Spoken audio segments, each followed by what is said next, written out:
안녕하세요. 저는 30대 중반에 평범한 행복을 느끼며 살아가고 있는 여성입니다.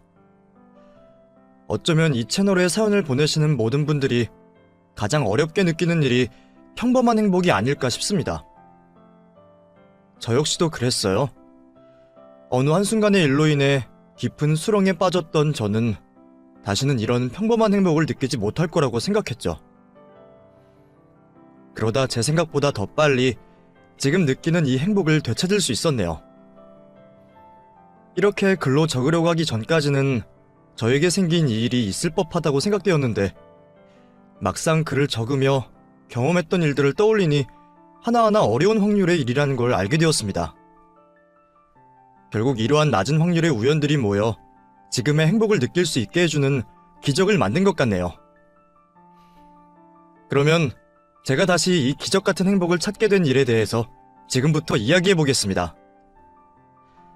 저에게는 대학교 신입생 시절부터 만나오던 남자친구가 있었습니다. 남자친구 경리와는 무려 10년이나 넘게 사귀고 있었어요. 풋풋하던 시절부터 제법 어른 티가 나는 직장인이 되어서까지 힘든 날 좋은 날 다 같이 보내며 사귄 사이였죠. 10년이나 사귀었던 만큼 양가 부모님들께도 일찍이 인사를 드리고 벌써부터 가족처럼 교류도 하고 있었습니다. 그래서 우리에게 결혼은 너무나도 당연한 과정 중 하나였죠.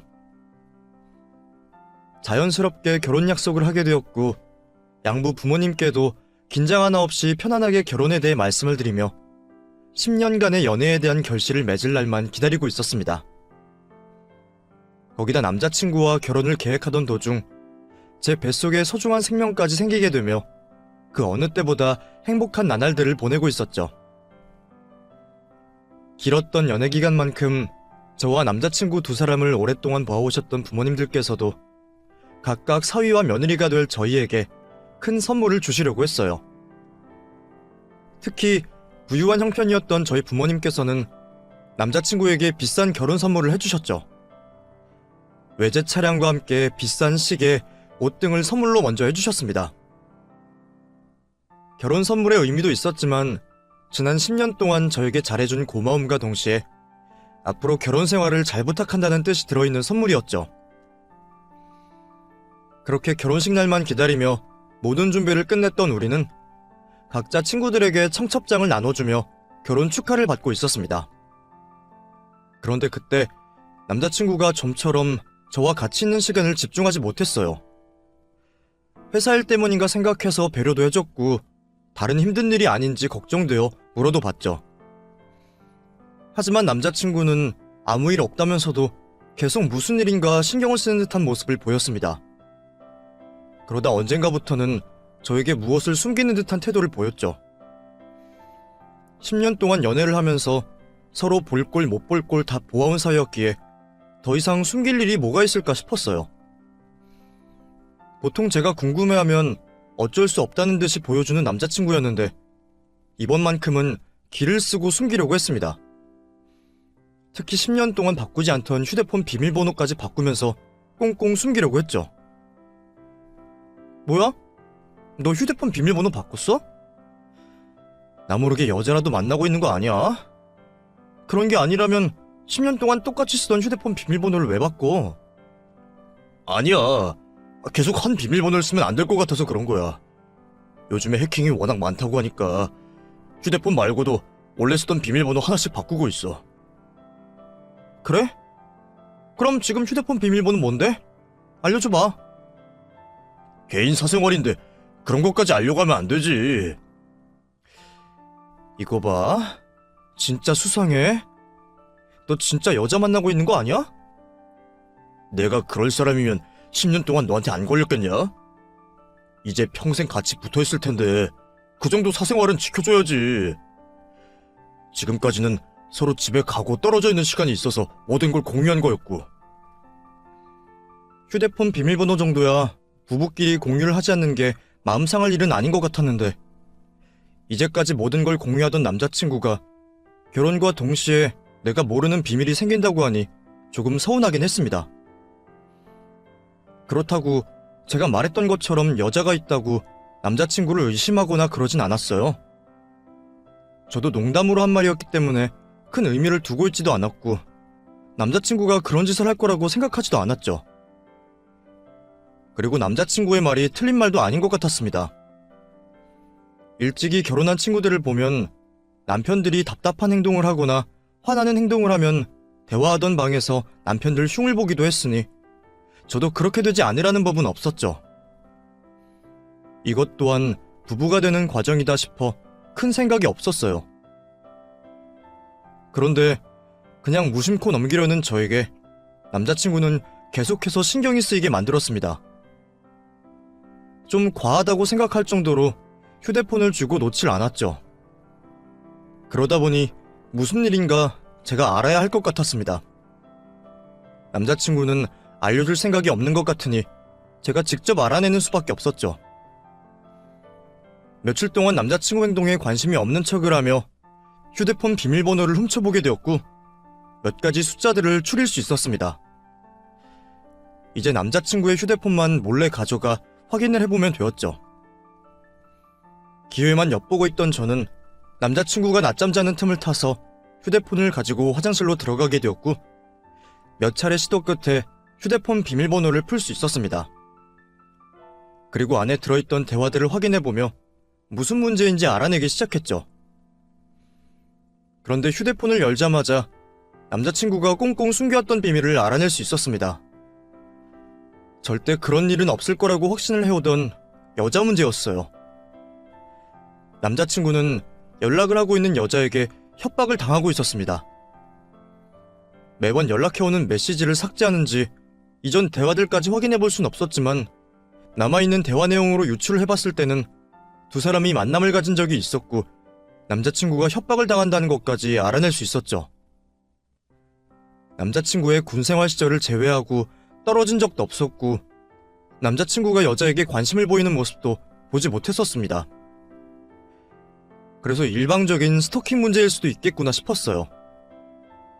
남자친구가 저에게 걱정을 끼치지 않으려고 한 모습을 직접 보았기 때문에 제가 직접 이 문제를 해결해주고 싶었습니다. 스토킹을 당하는 게 맞다면 마음 여린 남자친구보다는 제가 알아들을 수 있게 여자에게 말하는 게 나을 거라고 생각했죠. 그래서 남자친구인 척 연락을 하여 여자와 만남을 가지기로 약속을 했습니다. 약속한 날이 되어 찾아간 카페에서 여자의 번호로 전화를 하려고 했는데 누군가가 저를 먼저 알아보며 손을 들어왔어요. 설마 제가 만나기로 한 여자가 그 여자일까 싶었죠. 그런데 여자는 제가 누군지도 알고 있었고 만나기로 한 남자친구가 아님에도 저를 보며 놀라지도 않았습니다. 차분히 자기 할 말을 다하며 자신을 소개했죠. 안녕하세요. 경훈씨 여자친구분이시죠? 제가 오늘 만나기로 한 사람이에요. 저 김미연이라고 합니다. 안 그래도 제가 먼저 연락을 드릴까 했는데 연락을 주셔서 수고를 덜었어요. 혹시 제가 연락하고 안 나오시면 어쩌나 싶었거든요. 저에 대해 알고 계시다고 하니 좀 당황스럽네요. 사실 저는 그쪽에 대해서 잘 몰라요. 남자친구가 그쪽에게서 연락 오는 걸 숨겨서 어제 휴대폰을 몰래 확인하다 알게 되었거든요. 제가 아는 거라고는 그쪽이 저와 결혼할 남자친구에게 협박성의 연락을 했다는 것밖에 몰라요. 그 외의 것들 제가 알 수 있게 설명해 주시겠어요? 왜 제 남자친구에게 계속 연락을 하는 건지. 처음 보는 자리에서 저에게 시건방진 표정과 태도를 보이는 여자에게 처음부터 예의 차리며 자세를 낮추고 싶지 않았습니다. 그래서 저도 강한 어조로 말을 했죠. 그런데 여자는 제가 믿을 수 없는 이야기를 해왔습니다. 협박이요? 경훈씨가 직접 그렇게 말해요? 협박은 그쪽이 마음대로 판단한 거겠죠. 저는 경훈씨에게 빨리 결정 내리라고 말한 것뿐이에요. 저와 그쪽 두 사람 중에 결혼할 사람을. 뭐라고요? 지금 무슨 소리 하는 거예요? 당신 내가 경훈씨와 결혼할 사람이라는 거 몰라? 나랑 경훈씨 서로 부모님께 인사도 드렸고 결혼 날짜도 다 잡아놨어요. 주변 사람들한테 청첩장까지 돌린 마당에 두 사람 중에 선택을 하라니. 혼자서 착각을 해도 정도가 있죠. 지금 무슨 헛소리를 하는 거예요? 그쪽이 경훈 씨에 대해서 다 알고 있다고 생각하나 본데. 나 경훈 씨와 최근까지 만남 가졌던 사람이에요. 못 믿겠으면 여기 제 휴대폰 속의 사진들 보고 판단해 보시던가요. 여자는 화를 내고 있는 저에게 자신의 휴대폰을 내밀었습니다. 그 휴대폰 속에는 어떻게 된 일인지 여자의 말처럼 남자친구의 모습이 여자와 함께 찍혀져 있었죠. 그 사진들 중에는 알몸으로 여자와 함께 자고 있는 남자친구의 사진도 있었습니다. 순간 여자의 말이 사실일 수도 있다는 생각에 몸이 떨려오기 시작했어요. 그러면서 여자의 말이 사실이라고 해도 남자친구의 말을 들어봐야 한다고 생각했고, 또 여자를 남자친구에게서 떼어내는 게 먼저라고 생각이 들었죠. 그래서 이걸로 뭐 어쩌라고요? 이런다고 남자친구와 제가 헤어질 거라고 생각해요? 이미 결혼 예정이 다 되어 있고 그 사람과 저 사이에 소중한 아이도 생겼어요. 무슨 생각인지 모르겠지만 괜히 분란 일으키지 말고 우리 두 사람 놔둬요. 아, 아이 축하해요. 그런데 이걸 어떻게 해요? 나도 경훈 씨 아이를 가졌는데. 자, 여기. 같은 산모다 보니 한눈에 보면 아시겠네요. 이 사진이 뭔지. 여자는 저에게 초음파 사진을 건넸습니다. 그리고 그곳에는 여자의 말처럼 임신 초기의 아기집이 보였죠. 눈앞에 벌어지고 있는 상황을 믿을 수 없어 하던 저에게 여자는 쐐기를 박듯 남자친구와 나눈 대화 내용과 다정한 모습의 사진을 보여줬습니다. 그러면서 저보고 남자친구와 헤어지라고 말을 해왔죠. 모든 사실 알고도 경훈 씨와 결혼 생활 할 수 있겠어요? 평생 오늘 일이 생각날 텐데. 난 쉽게 떨어져 나갈 생각 없어요. 두 사람 결혼한다고 해도 끈질기게 붙어 있을 거라고요. 난 처음부터 당신이 있다는 걸 알고 경훈 씨를 만나서 이런 일들 다 상관없어요. 그러니까 괜히 상처받기 전에 경훈 씨와 파혼하고 헤어져줘요. 더 이상 자리에 앉아 여자의 말을 듣고 있을 수만은 없었습니다. 자리를 박차고 나와 곧바로 남자친구가 일하는 곳으로 찾아갔죠. 그리고 흥분한 상태로 제가 오늘 겪게 된 사실을 물어보게 되었어요. 그런데 아니라고 말해줄 것 같았던 남자친구의 입에서 모든 걸 시인하는 대답이 나왔습니다. 미안해. 너를 속일 생각은 아니었는데 다 사실이긴 하지만 나 그 여자 사랑하지 않아. 냉정하게 끊지 못한 것도 내 애를 가졌다고 해서 그런 거였어. 내가 그 여자 설득해서 지금 이 상황 해결해볼게. 그리고 내가 예슬이 너에게는 정말 미안해. 뭐라고 할 말이 없어.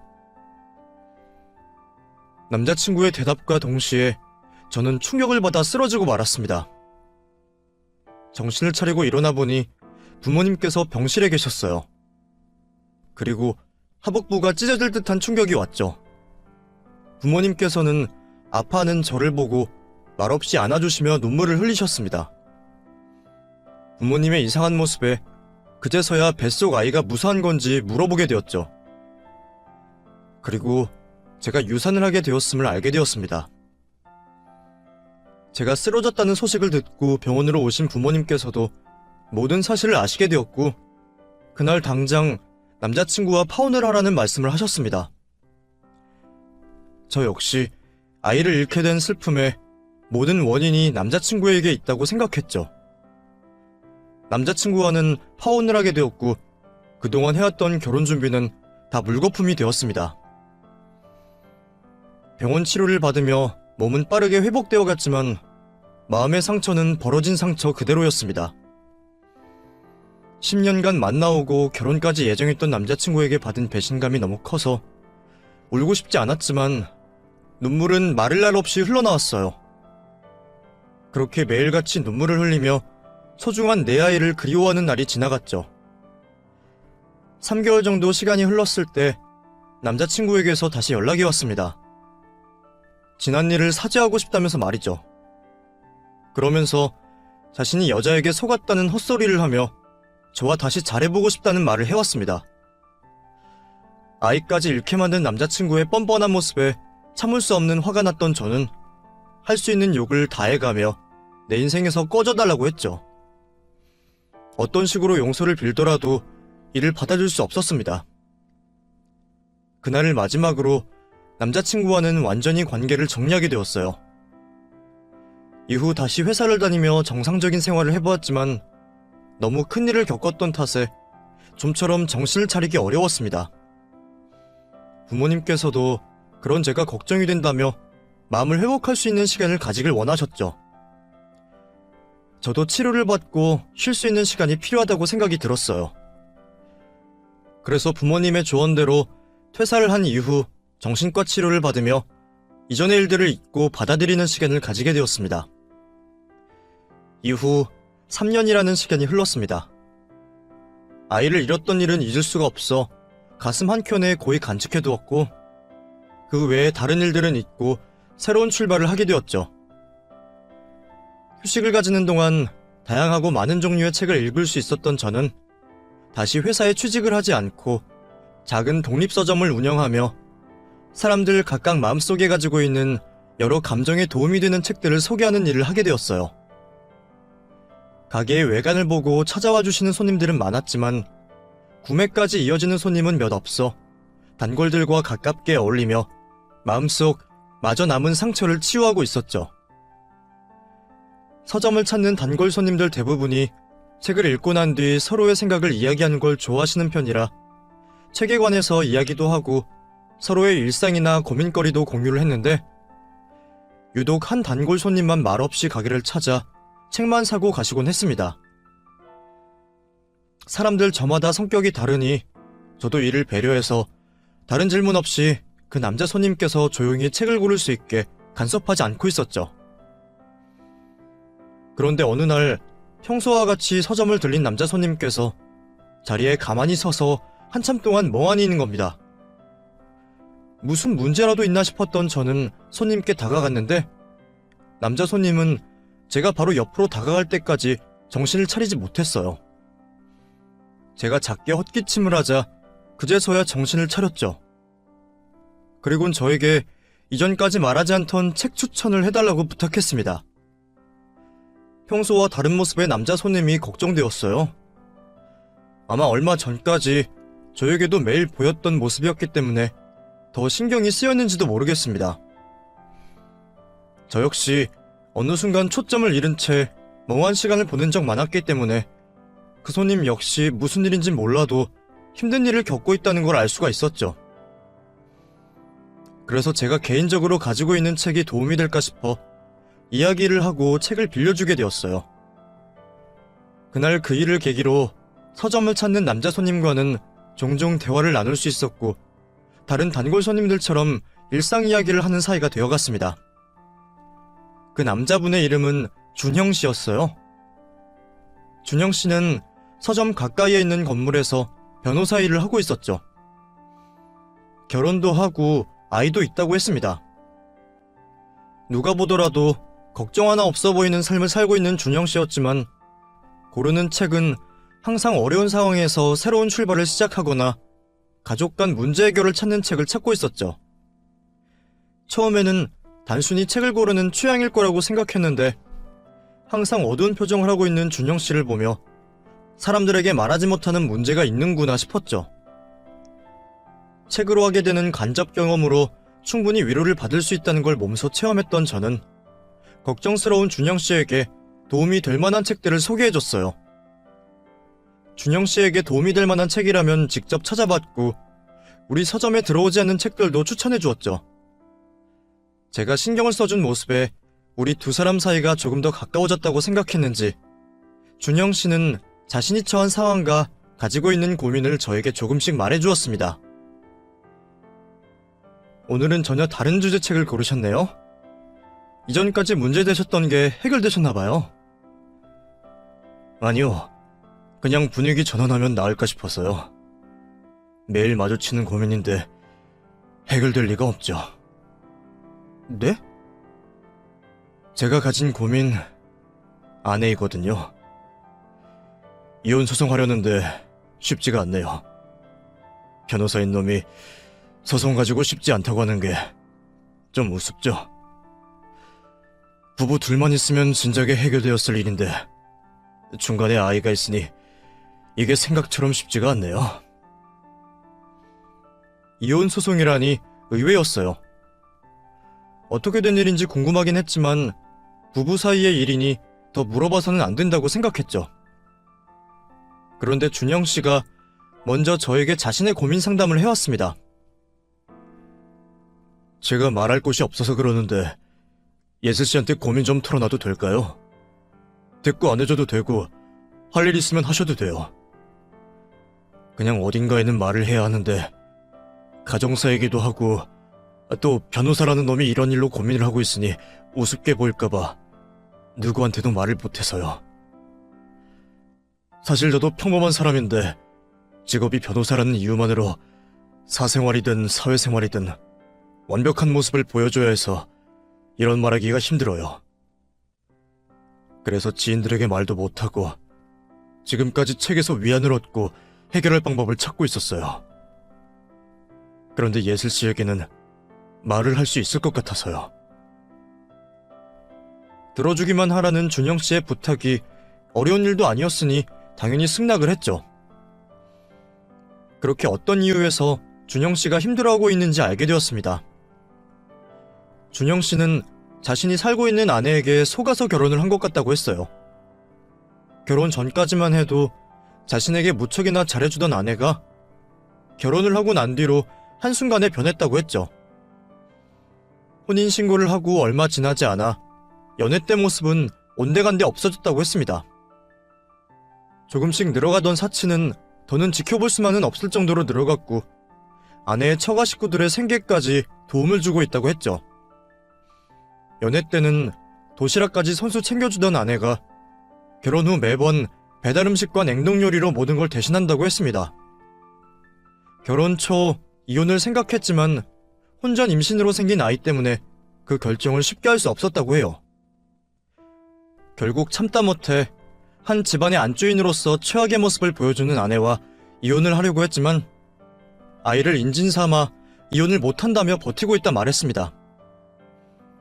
이혼을 할 수 있는 방법이 딱 하나 있는데 정말 말도 안 되는 돈을 아내에게 위자료 명목으로 주는 거라고 했죠.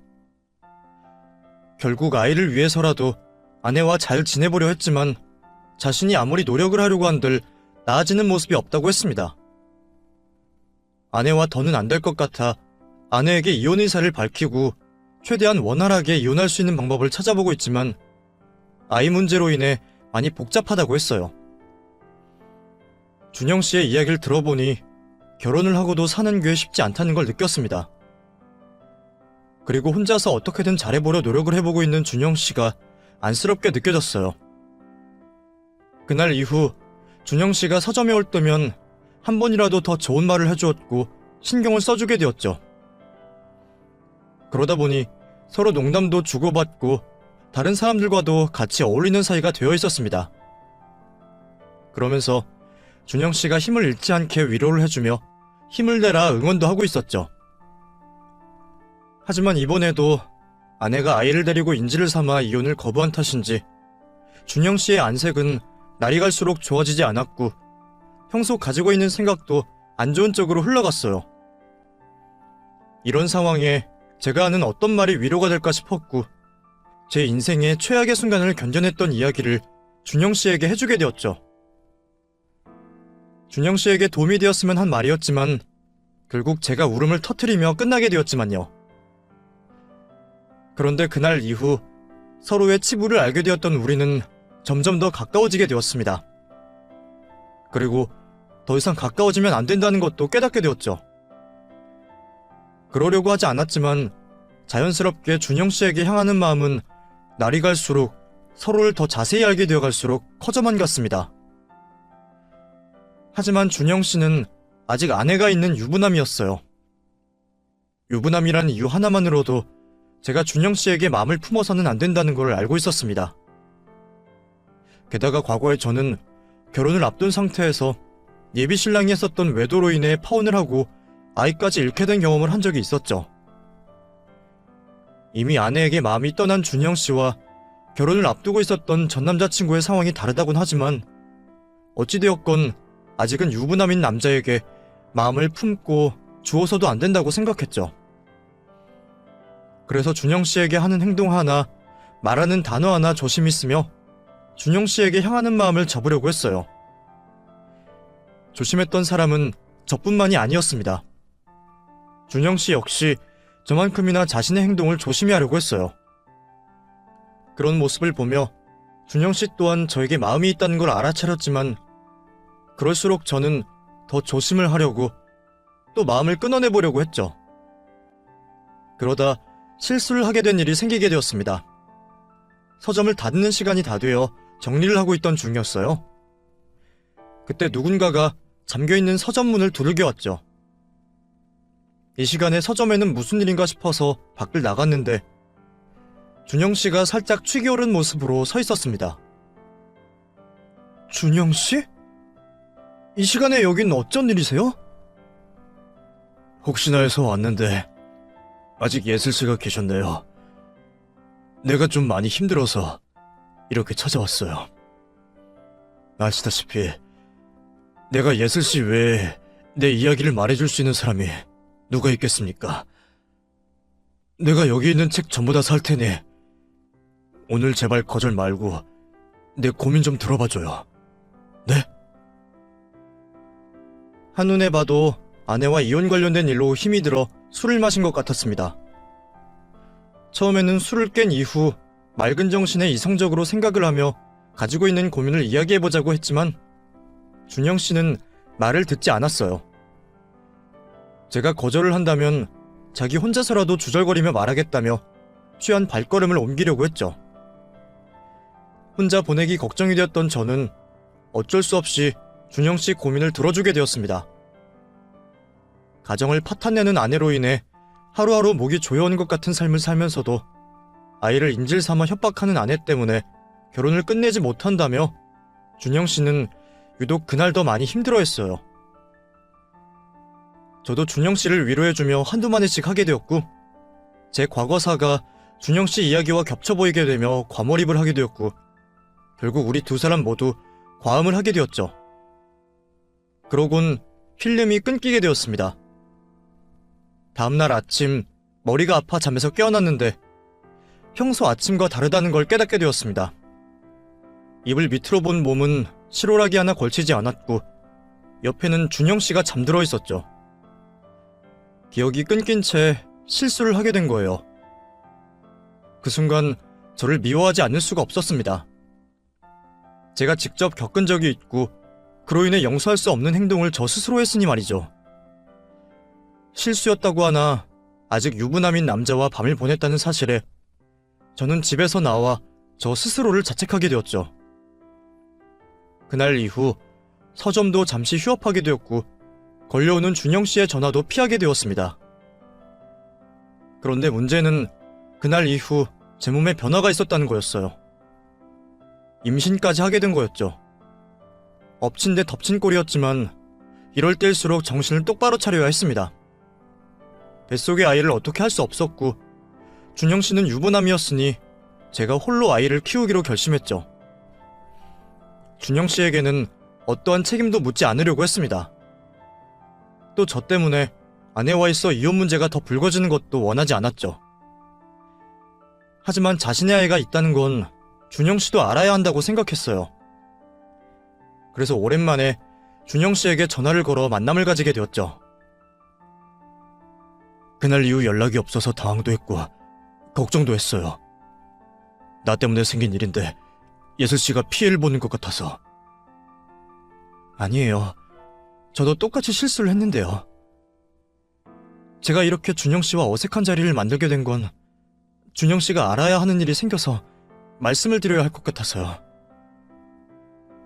저 임신했어요. 준영 씨 아이가 맞고요. 그런데 어떤 책임을 져달라고 또는 경제적인 도움을 달라고 요구하려 만든 자리 아니에요. 그냥 아이가 있다는 걸 아셔야 할 것 같아서요. 이 일 때문에 아내분과 더 문제가 생기거나 저에게 필요 이상의 감정을 가지시지 않길 바래요. 전 이미 마음의 정리가 다 되었고 혼자서 아이를 키울 생각이니까요. 혹시 제가 나중에 딴 말할까 걱정이 되신다면 각서나 계약서 써드릴게요. 변호사이시니까 그에 대한 방법을 더 잘 아시겠죠. 그런 말이 어디 있어요. 왜 예슬씨 혼자 키우려고 해요? 어차피 나 아내와 이혼하려고 하잖아요. 빨리 정리한 다음 내가 예슬씨와 아이를 책임질게요. 내가 싫다면 양육비라도 책임질게요. 아니요. 준영씨 아이와 아내분 때문에 이혼 쉽지 않잖아요. 혹시 나중에라도 아이 정체를 알고 이렇게 나오실 것 같아서 미리 말씀드리는 거예요. 저 아이 혼자서 키울 정도의 능력은 되는데 저 때문에 유부남이 아내와 이혼했다는 말 감당할 정도는 되지 않아요. 그러니 그러지 말아주세요. 준영씨에게 책임을 요구하거나 발목을 잡지 않겠다고 약속을 하며 자리를 떠나게 되었습니다. 준영씨는 제가 말한 결정에 어쩔 수 없이 동의를 했지만 계속 미안해했어요. 그리고 지금의 아내와 이혼을 하게 된다면 꼭 저와 아이를 찾아가겠다며 약속을 하겠다고 말했죠. 사실 그 말에 조금의 기대도 하지 않았습니다. 다른 무엇보다 제가 잘못을 저지른 행동에 대해 나 스스로 책임져야 한다고 생각을 했기 때문이었죠. 그런데 그 일이 있고 난 이후 어떻게 알아낸 건지 자신을 준영씨의 본처라고 밝힌 여성이 저희 집을 찾아와 소리를 고래고래 지르며 문을 두들겼습니다. 실수였다고 하나 제가 저지른 잘못은 저 스스로도 알고 있었습니다. 그래서 아내분이 잘못을 구하길 바란다면 진심으로 사죄를 하려고 했고 금전적인 손해배상을 원한다면 그것 또한 들어주려고 했어요. 그리고 아이를 문제 삼아 준영씨에게 접근하지 말라고 한다면 그에 관한 약속할 의향이 있었습니다. 그렇게 준영씨 아내분께는 죄송한 마음을 갖고 문을 열어주게 되었죠. 화가 잔뜩 났던 준영씨의 아내는 문이 열리자마자 저에게 삿대질을 하며 쏘아붙이기 시작했습니다. 네가 내 남편 애 가진 년이야? 너 할 짓이 그렇게 없니? 어디서 유부남을 꼬시고 당겨? 정말 죄송합니다. 실수라고 하나 제가 아내분께 큰 상처 드린 데 반성하고 있어요. 또 그날 있었던 일 절대로 발생해서는 안 되는 일이었다는 것도 인정하고요. 진심 어린 사죄를 원하신다면 원하시는 대로 실행하겠습니다. 그리고 고소를 하신다면 제가 저지른 죄를 달게 받겠어요. 혹시 다른 식의 보상을 바라신다면 보상하도록 하겠습니다. 정말 죄송합니다. 내가 미리 올 줄 알았나 보지? 아주 만반의 준비를 다 했네? 야, 이게 너가 생각하는 것처럼 간단하게 끝난 일 같아? 너 돈 좀 있어서 대충 일 조용하게 끝내고 싶은 것 같은데 나 절대 조용히 못 끝내, 알아? 그리고 너지? 너가 이전부터 우리 남편 꼬드겨서 이혼하자고 만든 거지? 너 때문에 내가 얼마나 힘든 줄 알아? 아니에요. 남편분 최근에 알게 되었어요. 이혼 관련해서는 저와 상관없다고요. 그리고 이 아이를 가지고 두 분 사이에 문제나 발목 잡으려고 생각한 적 없습니다. 원하신다면 각서라도 적어드릴게요. 제가 저지른 잘못은 다 인정할 수 있었지만 안 한 것까지 덤터기를 쓸 수 없었습니다. 그래서 이전까지 고개만 푹 숙이고 있던 저는 아니라고 손사래를 치며 아내분의 얼굴을 보게 되었죠. 그런데 준영씨의 아내라고 하는 여자의 얼굴이 제가 아는 사람의 얼굴이었습니다. 딱 한 번밖에 만나지 않았지만 지금까지 잊혀지지 않는 그 얼굴이었죠. 그 여자는 과거 남자친구와 파혼을 하게 된 원인이자 제가 아이를 유산하게 만든 그 여자였어요. 순간 너무 놀라 소리를 지를 뻔했습니다. 평생 보고 싶지도 않았고 마주칠 일도 없을 거라고 생각했던 여자가 제 집에 들어와 저에게 고래고래 소리를 지르고 있었으니까요. 제가 너무 놀라 여자의 얼굴을 멍하니 쳐다보고만 있자 여자는 넋이 나간 저를 보고 이상해했습니다. 하지만 이내 제가 수작을 부린다고 생각하며 다시 쏟아붙이기 시작했죠. 뭐야? 이번에 또 무슨 개수작인데? 저기요, 아까는 잘못했다고 대역죄인인 척 하더니 그게 안 통하니까 이제는 정신 나간 척 연기하는 거예요? 내가 이러면 가엾다고 생각할 것 같아. 너 어떻게 할 거야? 너 때문에 파탄난 우리 가정 어떻게 책임질 거냐고! 그때는 여자가 무슨 말을 하든 귀에 들려오지 않았습니다. 그것보다 도대체 이 여자와 내가 무슨 악연이기에 이렇게 서로에게 한 번씩 해서는 안 될 행동들을 하는 건가 싶었죠. 여자와 엮인 기구한 운명에 어이없어 하고 있을 때 여자도 계속 쳐다보는 제 얼굴을 보며 무엇인가 생각이 난 듯 보였어요. 당신 돈 좀 있는 거라면 아주 많이 준비해야 할 거야. 그래야 지금처럼 얼굴 들고 다니지. 내가 얼마나 지독한 년인데. 근데 사람 말을 좀 하면 대꾸 좀 하지? 아까는 말 잘도 하더니 왜 좀 전부터 말이 없어? 그리고 당신 나 오늘 말고 본 적 없어? 왜 이렇게 낯이 익지? 당신 혹시 우리 집도 드나들었던 거 아니야? 여자 역시 저를 본 기억이 조금씩 떠오르는지 저를 어디선가 본 것 같다며 물어왔어요. 저는 여자가 저를 완전히 기억해내기 전에 그만 자리를 끝내려고 했습니다. 그래서 조금 전에 말했던 사죄와 보상을 해주겠다고 다시 한번 말하게 되었죠. 하지만 여자는 제가 이 문제를 급히 마무리하려고 한다며 오해를 했어요. 그러다 결국 저를 기억해냈습니다. 정말 죄송한데 제가 급한 일이 있어서요. 제가 잘못한 일에는 꼭 책임지겠습니다.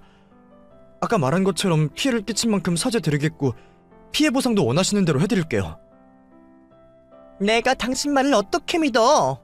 남의 남편과 잠까지 자고 사고까지 치는 사람을.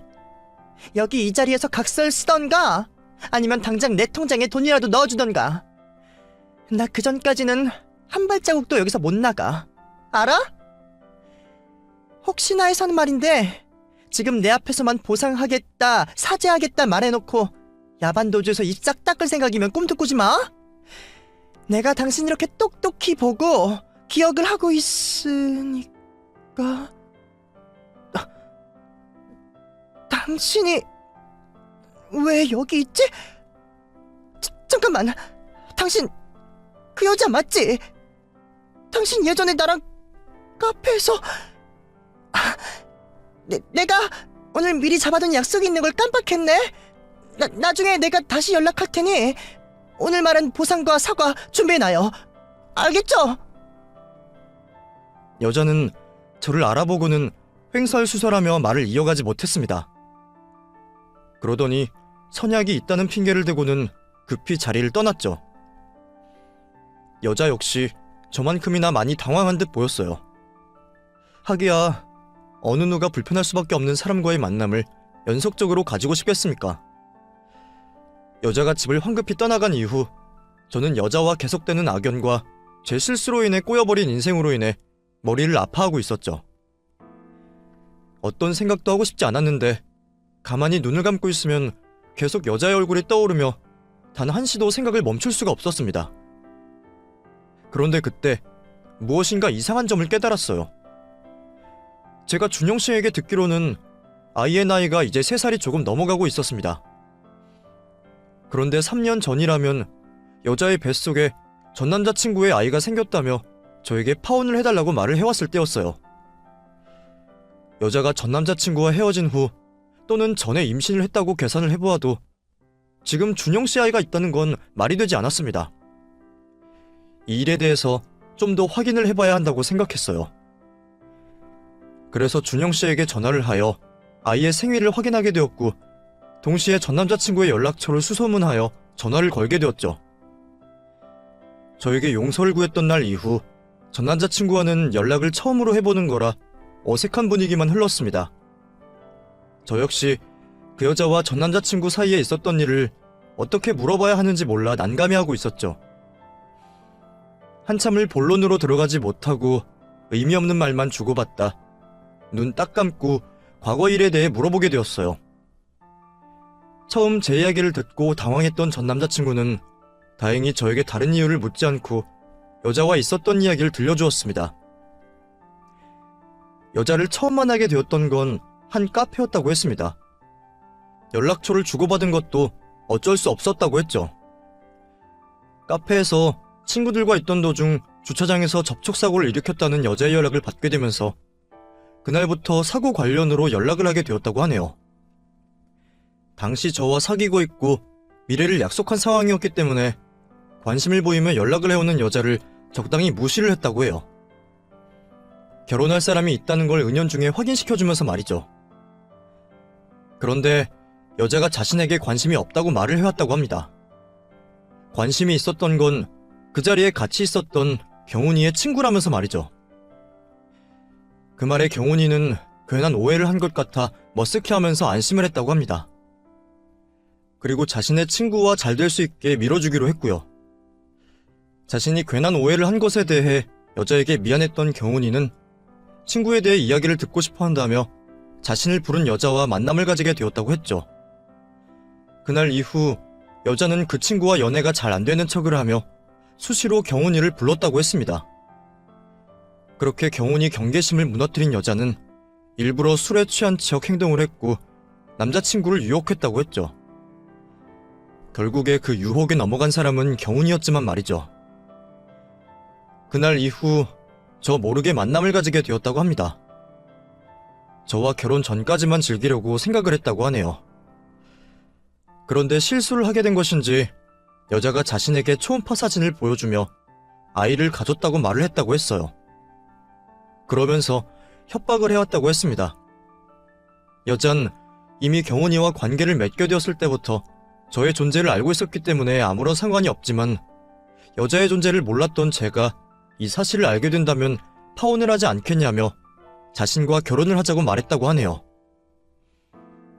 여자와 결혼을 생각도 하지 않고 있었던 경훈이었기에 고민을 하게 되었다고 합니다. 그 당시 저 역시도 임신을 한 상태였으니 말이죠. 여자는 경훈이가 자신의 협박에도 빨리 결정을 내리지 않고 고민을 하자 저를 찾아가 만나려고 했는데 때마침 제가 먼저 전화를 준 거였어요. 그런 뒤는 앞서 설명한 내용대로 되었고요. 저와 파혼을 하게 된 경훈이는 결국 여자와 결혼 준비를 하게 되었다고 합니다. 아들의 행동을 이해할 수 없었던 경훈이네 부모님께서는 여자를 며느리로 받을 수 없다며 만남조차 거부하셨고 어쩔 수 없이 여자와 단둘이 결혼식 준비를 하게 되었다고 했죠. 그런데 결혼식 준비를 하면서 다시 또 문제가 생겼다고 했습니다. 경훈이의 배경이나 경제적 상황을 보고 여자가 실망을 하게 된 거죠. 사실 여자는 저희 부모님께서 결혼 예물로 선물한 외제 차량과 시계 등을 보며 경훈이의 재산이 상당할 거라고 오해를 한 거였어요. 결혼 준비를 하면서도 경훈이가 부모님과 다툼을 벌이게 되면서 먼저 집안 형편을 파악할 수 없게 되었고요. 뒤늦게 알게 된 경훈이 형편을 보고는 갑자기 파혼을 요구했다고 합니다. 단순히 경제적인 이유로 파혼을 할 수 없다고 생각한 경훈이는 여자의 뱃속 아이를 가지고 설득을 해보려고 했지만 여자 측에서 모든 게 돈 때문에 벌인 사기극이었다면서 책임지지 않아도 된다고 말을 해왔다고 하네요. 그리곤 연락처를 바꾸며 경훈이 곁을 떠났다고 했죠. 그 후 경훈이는 저에게 찾아와 잘못을 구하고 다시 시작해보고자 했던 거였고요. 경훈이에게 여자가 임신을 하지 않았던 걸 확인해봤었냐는 물음을 했지만 그때는 차마 그럴 정신이 없었다고 했습니다.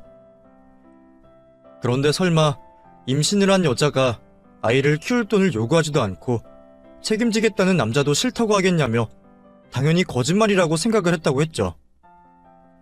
그 이야기를 듣고 난 이후 확실히 문제가 있는 여자라는 걸 알게 되었습니다.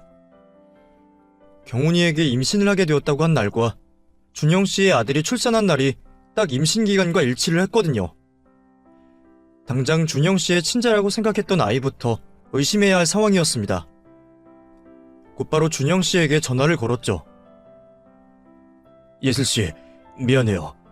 아내가 거기로 찾아갔죠. 저도 지금 알게 되었어요. 제 휴대폰을 볼 거라고는 생각을 못해서 제가 안일하게 행동해서 예슬 씨 그런 일 겪게 만들었네요. 정말 미안해요. 그 사람한테 많이 당했어요? 지금 그게 중요한 게 아니에요. 저기 준영 씨, 내가 하는 말 잘 들어요. 내가 아내분을 어떤 계기로 알고 있는데 이것 때문에 확인을 해봐야 할 것 같아요. 이유는 나중에 설명해 줄 테니 우선 친자 검사에 필요한 것들이 있어요. 모근이 있는 모발, 입안 구강세포 등등 인터넷에 찾아보면 나오니 이것들 준비해서 친자 검사 받아봐요. 지금까지 아내라는 사람이 준영씨 속여왔을 수도 있으니. 제가 하는 말에 준영씨도 대충은 무슨 일 때문인지 눈치를 챈 듯한 목소리였습니다. 알겠다고 하고는 전화를 끊게 되었죠.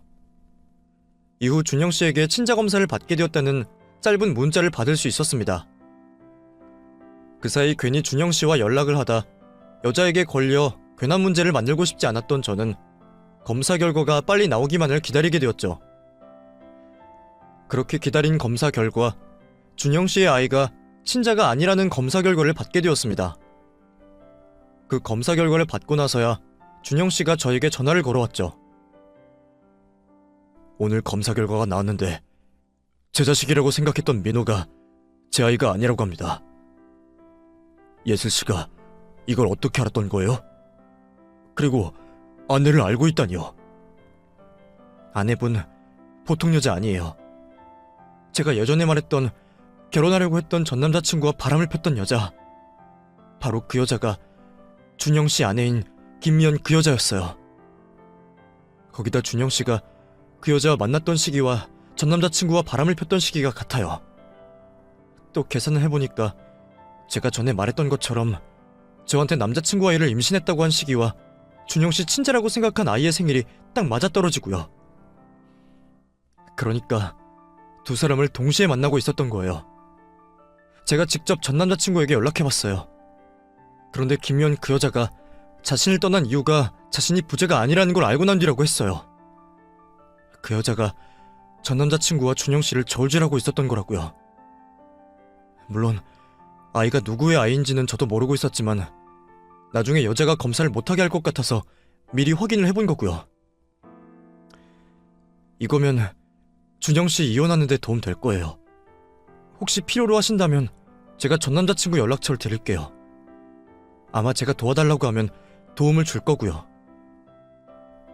그렇게 준영씨에게 제가 알고 있는 모든 사실을 알려주고 난 뒤 전 제가 해야 하는 행동은 다 했다고 생각을 했습니다. 저와 전 남자친구, 준영씨 인생 모두를 꼬아버린 여자를 찾아가 머리를 잡아뜯고 욕을 뱉으며 화풀이 정도는 할 수 있었지만 그런다고 잃어버린 내 인생과 아이를 되찾을 수 있는 것도 아니었으니까요. 또 상황이 이렇게 되어서 그렇지 저 역시 실수였다고 하나 여자가 저질렀던 것과 비슷한 행동을 했었습니다. 제 입장에서 누굴 욕하고 손가락질할 수 없었어요. 그저 준영씨라도 간악한 여자에게 벗어나 행복한 인생을 살 수 있게 된 걸로 만족을 했죠. 저는 여자가 처벌을 한다면 제가 저지른 잘못을 처벌받은 후 뱃속에 있는 아이와 나름대로의 행복한 삶을 살아가려 마음을 먹고 있었습니다. 그런데 며칠 뒤 뜻밖의 연락을 받게 되었어요. 준영씨의 연락이었죠. 네, 준영씨. 그 여자와 이혼은 잘 해결되었어요? 네. 예슬씨 덕분에 모든 걸 인정하고 끝내기로 했어요. 그리고 혹시나 걱정하고 있을까봐 그러는데 제 아내가 예슬씨와 저 사이에 있었던 일 문제 삼지 않을 거예요. 제가 이번 일 문제 걸고 넘어가지 않는 대신에 예슬씨와 있었던 일도 문제 삼지 않기로 약속했거든요. 솔직히 이혼을 했어도 진작에 했어야 했는데 자기가 억지를 부리고 끌고 와서 이렇게 된 거였으니까요. 거기다 자기가 저지른 잘못도 있고 그러니 걱정하지 말아요.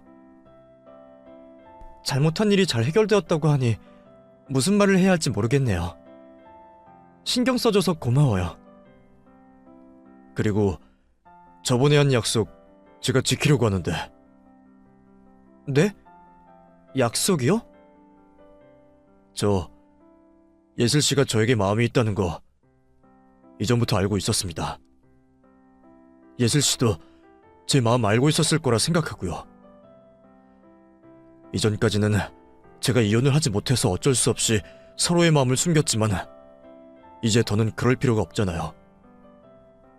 그리고 제가 이혼하게 되면 예슬씨와 아이 책임지겠다고 약속도 했고요. 서로 큰일을 겪고 경황이 없지만 우리 진지하게 만나봐요. 이미 서로가 서로에게 얼마나 잘 맞는 사람이고 또 얼마나 좋은 사람인지는 충분히 알고 있잖아요. 저 역시 더는 제 마음을 억누르고 있을 이유가 없다고 생각했습니다. 준영 씨는 좋은 남자였고 저에게 잘 맞는 사람이었으니까요. 그렇게 우리는 서두르지 않고 천천히 만남을 가지게 되었고 뱃속의 아이를 출산한 이후에 결혼을 하여 부부가 되어 살아가고 있습니다. 지금까지 행복하게 살고 있고요. 맨 처음 말씀드렸던 것처럼 다시는 이런 행복을 느끼게 될 거라고 생각하지 않았어요. 그것도 저의 과거를 모두 이해해주는 사람과 함께 이런 행복을 느낄 거라고는 생각지도 못했죠. 그래서 지금 이 순간이 그 어느 때보다 행복하고 소중하게 느껴집니다. 제 바램은 특별할 것 없어요. 기적 같은 이 행복이 지금처럼 유지되며 우리 가족 모두 건강하게 지내는 것뿐이죠.